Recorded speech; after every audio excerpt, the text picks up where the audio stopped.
9월 26일 말씀과 함께 읽는 철로역정.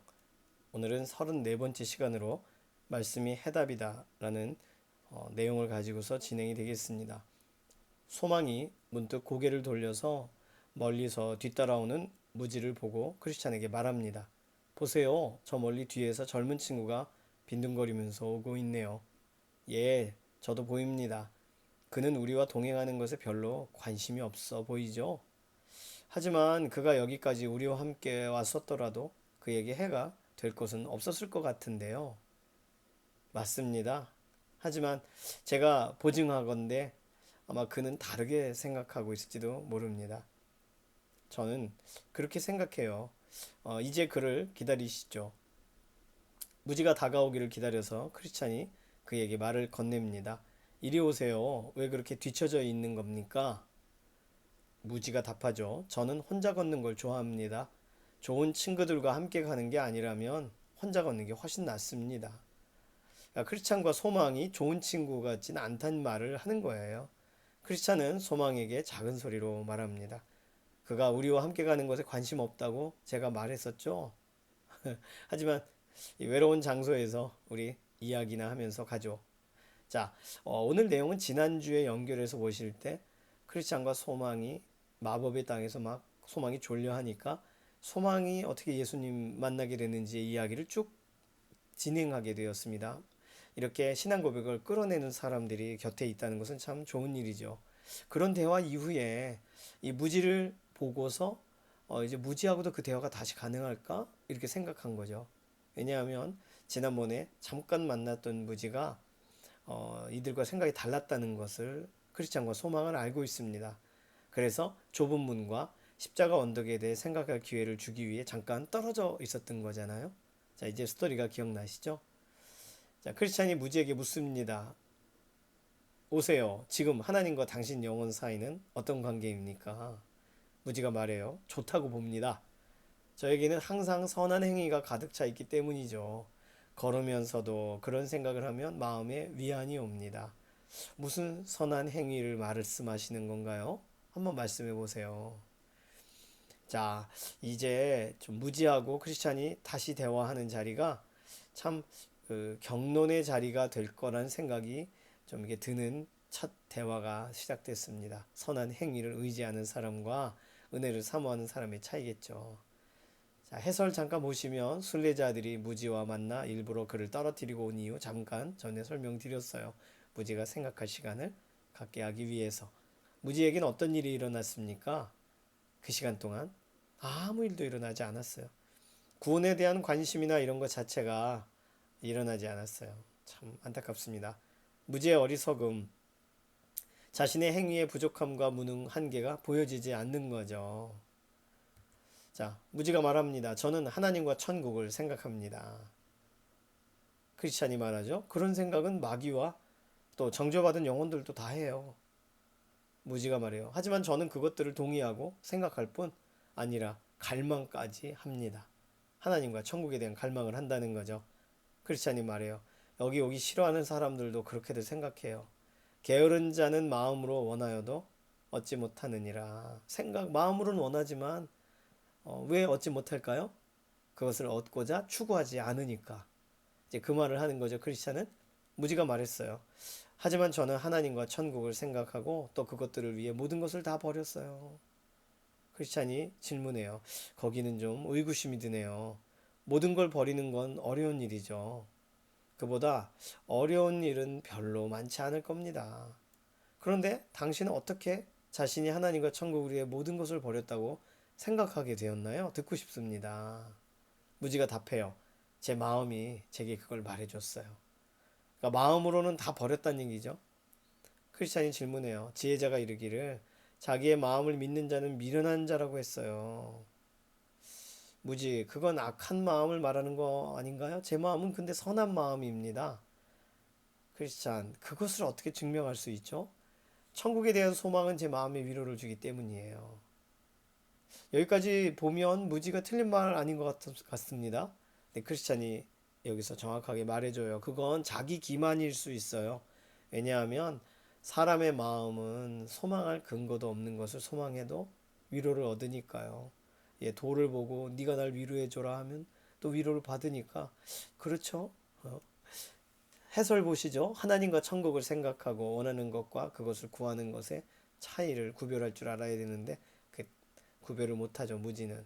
차이는 뭘까요? 찾고 구하기 위해서 그곳의 소중함을 깨닫고 죄된 삶에서 떠나는 것이 있어야 되는데 무지는 그렇지 않아요. 물론 무지는 자신의 삶에 다른 걸 버렸습니다 했어요. 근데 뭘 버렸냐? 아까 물었죠. 무지의 어리석음은 어떻게 드러납니까? 자기 마음을 믿고 있어요. 따라서 미련한 자입니다.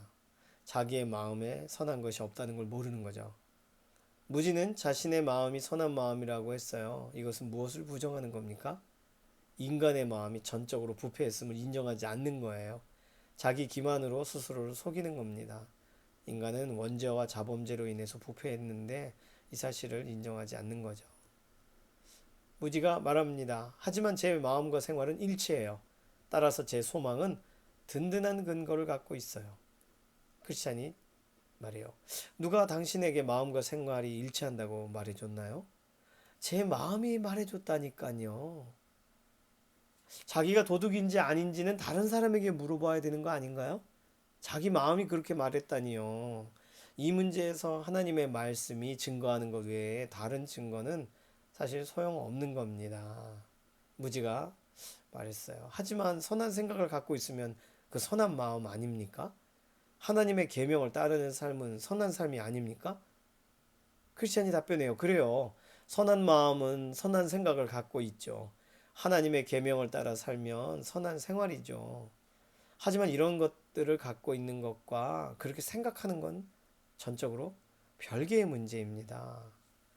무지가 질문해요. 그렇다면 당신은 어떤 것을 선한 생각이라고 여기고 있나요? 하나님의 계명을 따르는 삶은 어떤 것이라고 생각하시는 건가요? 크리스찬이 하나하나 이제 설명합니다. 선한 생각에는 여러 가지 종류가 있어요. 우리 자신을 존중하는 생각도 선한 거고 하나님을 존중하는 생각도 선하고 그리스도를 존중하거나 또 다른 걸 존중하는 거 다 선해요. 무지가 말해요. 우리 자신을 존중하는 선한 생각이란 그럼 어떤 것인가요? 자, 우리 자신을 존중하는 생각이라고 크리스찬이 일부러 말한 거예요. 무지는 그것이 솔깃했던 것이죠. 해설 보세요. 무지는 선한 마음을 어떻게 이해하고 있습니까?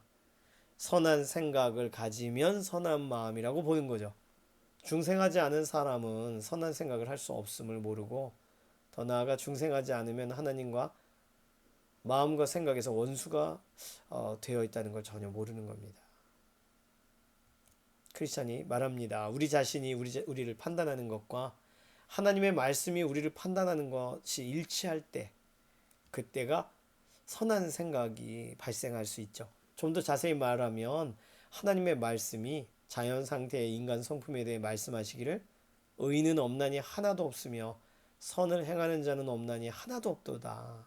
또 사람의 죄악이 세상에 가득함과 그의 마음으로 생각하는 모든 계획이 항상 악할 뿐임을 보셨다 그랬고 사람의 마음이 계획하는 바가 어려서부터 악하다 말씀하셨다. 그러니까 이 사실들을 받아들이는 게 선한 마음이라는 거예요. 따라서 우리가 우리 자신에 대해 생각할 때 이 말씀처럼 생각한다면 우리의 생각은 선한 생각입니다. 하나님 말씀을 따르는 거니까요. 무지가 말해요. 저는요 결코 제 마음이 나쁘다고 믿지 않아요. 제 마음에 선한 생각하면 그것도 옳다고 생각해요. 크리스찬이 답변해요. 네, 그래서 당신의 삶 속에 자신에 대해 결코 선한 생각을 가질 수 없는 거예요. 계속 말하자면 하나님의 말씀이 우리 마음에 대해 판단하듯 우리의 생활 방식도 그렇게 판단되어야 돼요. 우리 마음과 생활 방식에 대한 우리의 생각과 하나님의 말씀의 판단이 일치할 때만이 마음과 생각이 선한 것이라고 생각해야 돼요. 좀 더 설명해 주세요. 무지가 이해 못했어요. 크리스찬이 말해요. 하나님은 인간의 길이 항상 굽어서 선하지 못하고 악하고 선한 길에서 벗어나 있어 선한 것을 알 수 없다고 하셨습니다. 자, 해설 보실까요? 무지는 자신의 마음이 나쁘지 않다고 믿고 있어요. 영적으로 어떤 상태죠? 자신의 행위에 근거해서 자신을 매우 긍정적으로 보고 있는 거예요. 성령의 역사에 대해 무지해요. 인간을 아는 지식은 어디로부터 얻을 수 있습니까? 주의 말씀으로부터. 주의 말씀은 인간이 죄인임을 분명히 말씀해주고 계시죠. 크리스찬이 계속 이어서 말합니다. 따라서 사람이 자신의 길에 대해 생각할 때, 즉 지각이 있으며 겸손한 마음으로 자신의 길에 대해 생각한다면 그는 선한 생각을 갖는 거예요. 그의 생각이 하나님의 말씀의 판단과 일치하기 때문이에요. 다시 말하면 자기 자신을 믿거나 자기 자신에 대해 겸손하지 못하면 선한 게 아니라는 거죠. 되게 중요한 이야기입니다. 무지가 말해요. 하나님에 대한 선한 생각이란 도대체 뭔가요? 크리스찬이 설명합니다. 우리 자신에 대해 아까 말씀드린 것처럼 하나님에 대한 우리의 생각과 하나님께서 그분 자신에 대해 말하시는 것이 일치할 때, 그리고 우리가 하나님의 존재와 속성을 하나님의 말씀에서 가르치시는 대로 생각할 때 그것이 선한 생각입니다. 지금 더 자세히 이야기 더 구체적으로 할 수 없지만 우리와 우리 자신과 연관시켜서 하나님의 속성을 말씀드리면 이런 거예요. 우리가 우리 자신을 아는 것보다 하나님께서 우리를 더욱 잘 알고 계시다는 것을 생각할 때, 우리는 우리 죄를 발견하지 못하지만 하나님께서 우리의 죄를 보고 계시다는 것을 생각할 때, 하나님께서 우리 마음의 깊은 곳까지 알고 계신다는 것을 생각할 때, 그리고 우리 마음 깊은 곳에 있는 것까지 하나님의 눈에 항상 열려 있고 하나님 보고 계시다는 것을 생각할 때, 우리의 모든 의가 하나님의 코에는 악취 냄새와 같이 그렇게 받아들여진다는 사실을 우리가 생각할 때, 우리가 최선의 행위를 한다 할지라도 하나님 앞에 설 수 없음을 확신할 때, 이럴 때가 우리는 하나님에 대해 올바른 생각을 갖는 것입니다. 자, 얼마나 자주 우리는 이런 생각을 하고 있나요? 무지가 말해요. 당신은 내가 바보처럼 하나님께서 나보다 멀리 보실 수 없다고 내가 생각하는 줄로 여기나 봐요. 아니면 당신은 내가 최선의 행위를 통해 하나님께 나아가려고 하는 것으로 아시나 봐요. 저는 아닌데. 자, 무지는 자기 자신이 그렇지 않다고 상변합니다. 크리스찬이 말해요. 그럼 그 문제에 대해 당신의 생각은 어떤가요? 간단히 말해서 나는 의롭다 하심을 얻기 위해 그리스도를 믿어야 된다고 생각해요. 이 표현이 괜찮아 보이지만 크리스찬이 말하는 걸 잘 따라가 보십시오. 그런가요? 그러면 어떻게 당신은 그리스도를 필요로 하지 않으면서 그리스도를 반드시 믿어야 한다고 지금 생각하는 거죠? 당신은 원죄와 허물을 보지 못하고 있으면서도 당신 자신과 당신이 행한 것에 대해 좋게 생각하고 있잖아요. 선한 생각이라고. 자기는 우리 모두는 죄의 본성의 영향을 받는데 하나님 앞에서 의롭다 여김을 받기 위해 그리스도의 의의 필요성을 보지 못하고 있다니, 그래도 어떻게 예수님을 믿는다고 말할 수 있죠? 무지가 말해요. 난 단지 예수님을 믿는다고 하면 족하다고 생각해요. 이게 뭔 말일까요? 크리스찬은? 그럼 당신은 그걸 어떻게 믿는 겁니까? 무지가 말해요. 나는 그리스도께서 죄인을 위해 죽으시고 제가 하나님의 율법에 순종한 것을 은혜로 받아주셔서 하나님 앞에서 저주로부터 의롭다 여김을 받을 것이라고 믿습니다. 복잡하게 설명했지만 내 의의를 알아주실 거라고 믿는다는 거예요. 그리스도께서 내 종교적 행실들을 그분의 공로를 통해 하나님께 연락되게 하셔서 저를 의롭다 하심을 받게 하십니다. 자, 기가 막히죠? 나의 종교적 행실을 그분의 공로를 통해 하나님께 연락되게 하시니까 내가 의롭게 돼요. 이렇게 말하고 있어요. 되게 특이하죠? 이 표현이. 자, 해설 보시죠. 예수 그리스도를 필요로 하고 믿으려면 먼저 무엇이 전제되어야 됩니까? 예수 그리스도가 내게 필요해요 라는 말은 뭐예요? 그리스도를 믿으려 하면 먼저 자신이 죄인이라는 걸 깨달아야 돼요. 죄의 용서가 필요하다는 것을 알아야 돼요. 그렇지만 무지는 원죄를 부정하고 자신의 마음의 선함을 주장하고 있습니다. 크리스찬이 이제 좀 더 길게 설명합니다. 당신의 고백에 대해 제가 몇 가지 정리해 드릴게요. 첫 번째, 당신은 환상적인 믿음을 갖고 있어요. 그런 믿음은 하나님의 말씀 그 어디에도 없어요. 두 번째, 당신은 잘못된 믿음을 갖고 있어요. 왜냐하면 당신은 그리스도의 개인적인 의로움을, 그분의 의를 취해서 당신 자신에게 마음대로 적용하고 있기 때문이에요. 세 번째, 그런 믿음은 그리스도를 당신 인격의 칭의자가 아니라 당신 행위의 칭의자로 만드는 거예요. 이는 당신의 행위를 위해 인격을 희생시키는 것으로, 이는 잘못된 거짓된 믿음입니다. 그분의 인격을 희생시키는 거죠. 따라서 그런 믿음은 기만적인 것으로 전능자의 심판날에는 진노 아래 있게 될 것입니다. 왜냐하면 의롭게 하는 진정한 믿음은 영혼에게 율법으로 자신의 버려진 상태를 깨닫게 해서 그리스도의 의로 피난처를 삼고자 달려가게 만듭니다. 그리스도의 의란 하나님께서 당신의 순종을 받아들이셔서 의롭다함을 받게 하는 은혜의 행위가 아니고 우리에게 요구되는 바를 그리스도께서 우리를 위해 대신 행하셨고 담당하심으로 율법에 대해 예수님이 순종하셔서 그래서 그 의를 우리에게 덧입혀 주시는 것이 그리스도의 의죠. 진정한 믿음은 바로 이런 의를 받아들이고 자신의 영혼을 의의 옷으로 입혀서, 다시 말하면 내 의가 아닌 예수 그리스도의 의의 옷으로 입혀서 하나님 앞에 흠없는 자로 제시하는 것, 이것은 받아들여지고 정죄에서 방면되는 일인데 당신은 그거와 다르게 생각하고 있습니다. 해설 보실까요? 무지가 주장하는 것은 하나님의 은혜와 인간의 행위가 협력하여 구원을 얻는 것을 말합니다. 신인 협력설을 말해요. 성경은요? 전혀 아니죠. 오직 은혜로 구원을 받는다고 말하고 있습니다. 환상적인 믿음이란 게 뭐냐면 구원에 대한 상상과 논리로 거짓 체험을 구원의 체험이라고 착각하는 거예요. 자신의 행위를 강조하기 위해 누구를 희생하고 있는 거예요? 그리스도를. 그리스도의 역할을 축소시키는 거예요. 그렇다면 진정한 믿음은 나는 부패했어. 전적인 부패를 깨닫는 곳에서 시작이 됩니다. 지금 무지는 그게 없는 거죠. 무지가 이 얘기를 다 들은 다음에 이렇게 말해요. 뭐라고요? 당신은 그리스도께서 우리와 상관없이 그분 혼자서 하신 일만을 믿으라는 거예요? 이런 공상 같은 이야기는 우리 정욕의 고삐를 느슨하게 하고 우리가 다음과 같이 사는 걸 묵인할 거예요. 믿기만 하면 그리스도의 개인적인 의에 의해 의롭다 여김을 받기 때문에 우리가 어떻게 살든 문제가 될 것이 없다. 이건 아니잖아요. 무지가 말한 것이 어느 정도 의미는 있지만 이건 하나님이 말씀하시는 성경에서 제시하고 있는 것과는 다른 쪽으로 가는 거예요. 크리스찬 말합니다. 당신의 이름처럼 당신 참 무지하군요. 당신의 대답이 내가 말한 걸 증명해요. 당신은 의롭게 하는 믿음이 무엇인지, 그것을 통해 하나님의 그 무거운 진노에서 당신의 영혼을 구하는 방법이 무엇인지를 전혀 모르고 있어요. 당신은 그리스도의 의로우심으로 인한 구원의 믿음의 참된 효과에 대해 모르고 있어요.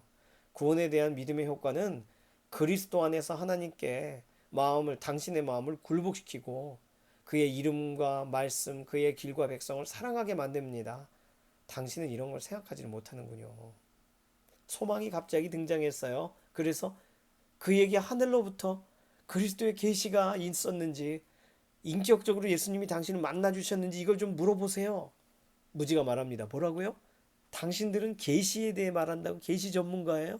나는 이런 문제에 대해 말하는 당신 같은 사람들을 미친 사람이라고 믿습니다. 이 신비주의 아니야? 이렇게 말하는 거죠. 소망이 말해요. 이런 그리스도는 하나님 안에 감추어져 있어서 육신의 자연적 이해력으로는 도저히 알 수 없는 분이에요. 하나님 아버지께서 그리스도를 계시해 주시지 않는 한 어떤 사람도 그분을 알고 구원에 이룰 수가 없다고요. 해설 보세요. 무지가 이해하는 믿음이란 뭐죠? 믿음의 위험성은 뭐예요? 무지는 믿음의 내용과 객체를 전혀 몰라요. 아무것도 알지 못하며 믿겠다고 나선 거예요. 결국 무지는 무엇에 대해 무지한가요? 중생의 역사와 구원에 이르게 하는 참된 믿음에 대해 무식합니다. 무지는 또 뭘 모르나요? 죄인에게 구원이 유효하게 실제 적용하게 하시는 성령의 역사에 대해서도 무지해요. 무지는 이렇게 말합니다. 그것은 당신의 믿음이지 내 믿음은 아니에요. 분명한 건 내 머릿속에 당신과 같은 변덕스러운 생각이 없을지라도 내 믿음은 당신의 믿음과 같이 선하다는 것입니다. 왜 소망의 크리스찬이 변덕이라고 말했냐면 왔다 갔다 한다는 거죠. 자기는 처음부터 끝까지 자기의 의로움이 예수 그리스도를 통하여 하나님께 간다고 생각한 거니까 참 그렇습니다. 크리스찬이 말해요. 한마디 더 해드리죠. 당신은 이 문제를 그렇게 가볍게 말해서는 안 돼요. 이것을 위해 제가 담대하게 확실하게 말하는 것은 내 선한 친구 소망이 말한 것과 같이 아버지의 계시가 없이는 아무도 그리스도를 알 수 없다는 것입니다. 예를 들어 그리스도를 꽉 붙잡게 하는 믿음도 그것이 어떤 바른 믿음이라 할지라도 지극히 큰 그분의 능력에 의해서 일어나는 것이지 우리 자신에게서 일어나는 게 아니에요. 그런데 내가 보니까 불쌍한 당신은 믿음의 역사에 대해 무식합니다. 그러니까 제발 각성하세요. 제발 깨달으세요. 자신의 비참함을 보고 그리스도께로 달려가세요. 그분의 의, 곧 하나님이신 그분의 의를 통해서만 구원받을 수 있는 거예요. 그렇게 구원받으세요. 무지가 말해요. 당신들은 어서 가세요. 난 도무지 당신들을 따라갈 수 없어요. 당신들이 앞서가는 동안 나는 잠시 머물러야겠어요. 답답하다 이거죠. 순례자들은 할 수 없이 자기 갈 길을 걸어가면서 노래를 부릅니다. 오 무지여 당신은 아직도 어리석구나. 10번이나 주어진 선한 충고를 가볍게 여기다니. 만약 당신이 아직도 충고를 거절한다면 오래지 않아 당신의 악한 행위를 알게 될 것이네. 기억하시오.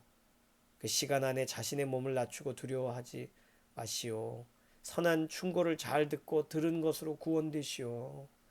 그러나 당신이 그것을 가벼이 여긴다면 장담하건대 당신은 죄 없다 하지 않게 될 겁니다. 유죄자가 될 겁니다. 해설 보시면 무지는 믿음에 대해서 믿음이 일어나는 과정에 대해 이해가 있습니까? 믿음이 발생하는 과정에 대해 무지예요. 크리스찬이 무지에 대해 권하는 말은 뭐냐면 그리스도를 믿기 위해서는 먼저 죄의 각성이 일어나서 자신의 비참함을 볼 수 있어야 되고 구원의 은혜는 그리스도 안에서만 발견할 수 있다는 사실을 인정해서 그분의 의의가 절대적으로 필요함을 알고 굴복해야 된다는 걸 말한 거예요. 자, 정리하면 주인공과 소망이 만난 사람, 지난번에 만났던 무지, 자만이라는 고장 출신이죠. 그 사람은 좁은 문과 십자가 언덕을 생각해 보기 위해 좀 주인공과 소망이 좀 잠시 떨어졌어요. 그러다가 다시 만났습니다. 근데 시간이 지났지만 무지는 변화된 것이 하나도 없었습니다. 그의 특징은 뭐냐면 신인 협력설. 내가 예수님이 십자가에서 죽으신 그 죽으심에 내가 의를 덧입혀야 의의 수고를 해야 예수님이 그거를 그분의 의와 합쳐서 하나님께 대변하신다 이렇게 생각한다는 거예요. 그와 대화하면서 그가 하나님의 말씀에 대해 무지하다는 사실을 크리스찬이 알았습니다. 게다가 그리스도의 계시와도 같은 은혜도 무시하고 있어요. 그러니까 결국 순례자들은 그와 떠나 순례길을 걸어갈 수밖에 없어요. 그가 돌이키기를 소망하면서. 자, 오늘 교훈 보면 나는 하나님의 말씀이 그러하다 하시는 대로 믿습니까? 내 믿음의 근거가 뭔가요? 내가 이해된 것을 믿나요? 나를 이해시키신 내용까지만 믿나요? 하나님의 말씀이 그러하다 하면 그냥 믿음으로 그물을 내리나요? 나는 소망에게 있었던 그리스도의 계시와 같은 걸 혹시 우습게 여기고 있진 않나요? 예수님 믿기 전엔 이게 우습게 보여졌을 수도 있어요. 그런데 예수님 믿고 예수님 만난 다음에 예수님 만난다는 것을 우습게 여기는 사람은 그 신앙생활에서의 무게중심이 아직도 제대로 잡혀있지 않은 겁니다. 나는 나의 의를 그리스도의 대속보다 더 앞세운 적은 없습니까? 지금 무지가 그렇게 하고 있는 거죠. 자, 연관 본문은요 시편 119편인데 말씀에 대한 본문입니다. 많이 길어서 조금씩 나눠서 읽었어요. 본문을 제가 읽지는 않겠고요. 눈으로 먼저 한번 보시죠. 자, 오늘 본문에서 시편 저자는 말씀을 날마다 어떻게 대하고 있나요? 자, 밑줄 긋은 걸 한번 보시면 되겠어요. 잊지 않고 생각하고 읊조리고 함께 동행하고 지키고 떠나지 않았다. 해당되는 문장을 찾아보시면 되겠어요. 자, 말씀 없는 무지와 대화를 할 때 크리스찬은 계속 말씀의 근거에서 대화를 진행하고 있습니다. 네, 평소 나의 언어 습관은 어떠한가요? 말씀을 근거해서 대화하나요? 말씀을 어느 정도 중시하는지 떠올려보고 나는 어떤지 한번 좀 나눠보시면 좋겠습니다. 자, 서로를 위해 기도하고 마치시면 되겠어요. 오늘 무지에 대한 이야기는 굉장히 좀 중요한 내용들이었죠. 오늘 우리가 수고하고 노력한 날에 우리의 삶의 무게를 굉장히 중요하게 여기는 날에는 우리도 모르게 그 은혜에 대한 무게를 가벼이 여겨요. 오늘 무지와 같은 걸음 한순간이라도 걸어가지 않도록 목장에 속한 동역자들을 위해서 기도해 주시고 서로의 한 주간 이제 9월 말 10월 초에 들어서죠. 새로운 한 주간을 축복하면서 파송하시면 되겠습니다. 다음 주는 10월 첫째 주예요. 이제 얼마 남지 않았네요. 철로역정의 내용이. 35과로 함께 만나겠습니다. 한 주간도 철로역정의 걸음에서 승리하시기를 바랍니다. 기도할게요. 살아계신 하나님 감사합니다. 철로역정 걸어가다가 계속적으로 우리의 신앙적 주제를 만나게 됩니다. 돌아보게 됩니다. 알려주셔서 감사하고 깨닫게 해주셔서 감사합니다. 우리의 걸음 매일매일 새롭게 이렇게 은혜를 발견하고 은혜 안에 은혜를 사모하고 은혜에 붙들려 쓰임 받는 삶 되게 하여 주시옵소서. 감사드리며 살아계신 예수님의 이름으로 기도드립니다. 아멘.